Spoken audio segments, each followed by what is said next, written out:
Hello, Jeff Zwerink. Welcome to Science Faith Connection, the segment of our show where we look at important scientific truth and see how they relate to the truth of Christianity. Today I'm joined by the founder and former president of Reasons to Believe, Dr. Hugh Ross, and we're going to ask the question of whether science can help evaluate the truth of a religion. Hugh, it's good to have you here today. Well, thank you. I mean, there's part of this that I know your answer is going to be yes, because I know looking at the various world religions scientifically was part of how you came to know Christ. It was. But I really just want to kind of open it up for you and let you explain, how did you investigate that, or why did you think science could weigh in on this question? Well, first of all, it was my science, especially my astronomy and physics studies, that convinced me there had to be a beginning to the universe. And there's a beginning, there has to be a beginner. So I began to say, hey, I need to find this cosmic beginner. I was not raised in a Christian home or a Christian neighborhood, didn't really know how to begin that search. So I said, hey, I'm going to look at Immanuel Kant and René Descartes. And they had some interesting things to say, but it just wasn't answering my questions. And then I began to look at the world's holy books. But I made a commitment that when I began to go through the world's holy books, I would put each of them in the best possible interpretive light. But when I did that with the Quran, the Hindu Vedas, the Buddhist commentaries, Zoroastrianism, Baha'i, etc., I discovered even when you interpret their writings in the best possible interpretive light, you can demonstrate that there are serious errors when they address geography, science, and history.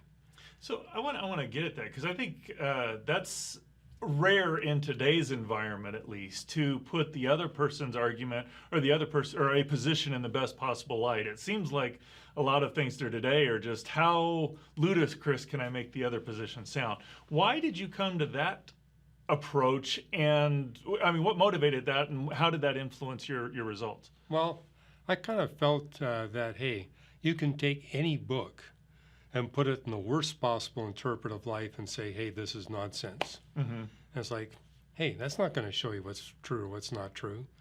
Let's put it in the best possible interpretive light and see what you get. And I felt, if a book fails the test, when you put it in the best possible interpretive light, then hey, okay, it's appropriate to dismiss that as a pathway to truth. So it seems like that's kind of similar to how we approach scientific investigations. Sure. It's not like, can I arrange things so that this kind of works out? As you have to test things fairly extensively, and it seems like putting things in the best possible light is part of that good scientific testing. It is. I mean, that's how we do scientific research. I mean, if you try to put your model in the best possible interpretive light, and everything you try fails, and things get worse and worse as you learn more and more, you say, maybe this is the incorrect model. But if you're finding you're making headway, hey, we're actually understanding things in a little more detail, we're answering more questions, we're resolving anomalies, that's a good clue you're on the pathway to truth. And and I did finally pick up a Bible. It wasn't that I found a book that was completely free of anomalies. I'll tell you, there are a lot of passages, there still are passages in the Bible I don't understand. But I put it to the test on what is clear and what is understandable. And this God that created the universe, what we see in the universe, what we see in science, is complete consistency and harmony. So you don't get physics contradicting biology or geology. We do see that it seems to be governed by a single mind, a single purpose, a single creator. So I looked for those same characteristics in the books. I said, if this book is really inspired by the one that created the universe, it's going to reveal the same attributes that we see when we study the record of nature. And so I began to look for what I thought, well, when we humans write something, we're imperfect, we don't know everything. You're going to be able to find mistakes. You're going to be able to find errors. So I began to look for errors, provable errors, not probable errors, but provable errors. And once I found maybe a dozen provable errors in, say, a claimed holy book, I would say, okay, this is something that humans invented. It's not something that came from the creator of the universe. Can you give a couple of examples? I mean, obviously, this was a fairly extensive endeavor you took, but what were some of the things that you would put in the class of provable errors in various of the religious texts? Well, probably, the first thing I really looked at was Hinduism. They have this enormous set of holy books called the Vedas. But looking at that, 'cause I knew Hinduism was based on this idea of reincarnation. So I said, okay, where does this come from? And what I discovered was it's based on the fundamental principle that the universe reincarnates. If the universe reincarnates, Hinduism says everything reincarnates. But when you look at the Hindu Vedas, that's one place where it gets specific. It says the universe goes through these cycles of birth, death, and rebirth, and the period is 4.32 billion years. Well, That specifically. it's that specific. Wow, okay. So I said, well, I know that number is not correct.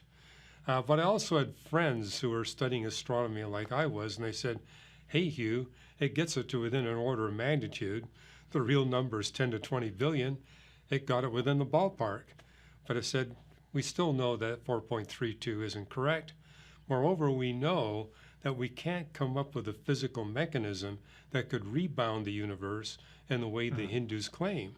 I says, we can measure the entropy of the universe, and it's about a factor of 100 million times too high to support Hindu theology. And that wasn't the only example. The other thing I noticed, and I saw this in a lot of the whole non-biblical holy books, the language is highly repetitive and highly vague. And that immediately raised my suspicion. It's like this book is trying to prove to me that it's spiritual, but it's trying too hard to prove to me that it's spiritual. Okay. And I said, that's what a human author would do if they're trying to persuade you this is some kind of spiritually true book. When I picked up the Bible, I didn't see any of that esoteric, spiritual, repetitious, vague language. So I noticed that as a difference right away. The other thing I noticed is it wasn't vague about describing attributes of history, geography, and science. Moreover, it predicted future scientific discoveries and future historical events. I said, I can put this to the test. So what are some of the things, just in the last couple of minutes we have here, what were some of the bigger points that the Bible made that you said, yes, I can find alignment between that and what the scientific record says, and what were some of the predictions that you thought were most profound? Well, I mean, I like to start at page 1 of books. So right on page 1 of the Bible is the account of creation, and it's a chronology. God does this in a sequence of 6 creation days. And so I carefully examine the sequence of events, recognize everything is in the correct chronological order, and I carefully look for things that I could prove are wrong. And I recognize, okay, this is not in English. I got to be careful not to overinterpret the English. But I realize everything seems to be correctly described in the correct chronological order. And I was unable to find any other creation text in any other religious text that got anywhere close to that degree of accuracy. The Bible stood alone, getting everything in the right order, everything correctly described. I realized I was way beyond the science of Moses. So that was one piece of evidence that told me maybe this really is inspired by the one that did all the deeds. Last question, and a quick answer. What do you find as one of the most interesting predictions that you have found to be true in our scientific studies that the Bible has made? Well, what impressed me, this is before I became a Christian, the Bible talks about the universe having a beginning. It includes the beginning of space and time itself. And I was living at a time when astronomers and physicists were actually proving that point through Big Bang cosmology and the theory of general relativity, that the laws of physics don't change. And that one of those laws is a pervasive law of decay. And I said, that again is way beyond the science of the original Bible authors. Well, thanks, Hugh. I really appreciate your comments. When we look at Scripture, it actually says to look at creation to see how it behaves, that actually helps us understand. So we would expect Christianity to have this alignment between what God reveals in His Scripture and what God has revealed in creation. And as Hugh's describing, they line up very well. In fact, that gives us a powerful tool to go out and spread the gospel. I would encourage you to go to reasons.org and check out Hugh's book on this, Always Be Ready. It's a great resource for seeing how Hugh has used these scientific discoveries to spread the gospel, how you can be more convinced the gospel is true, and how you can go spread it as well.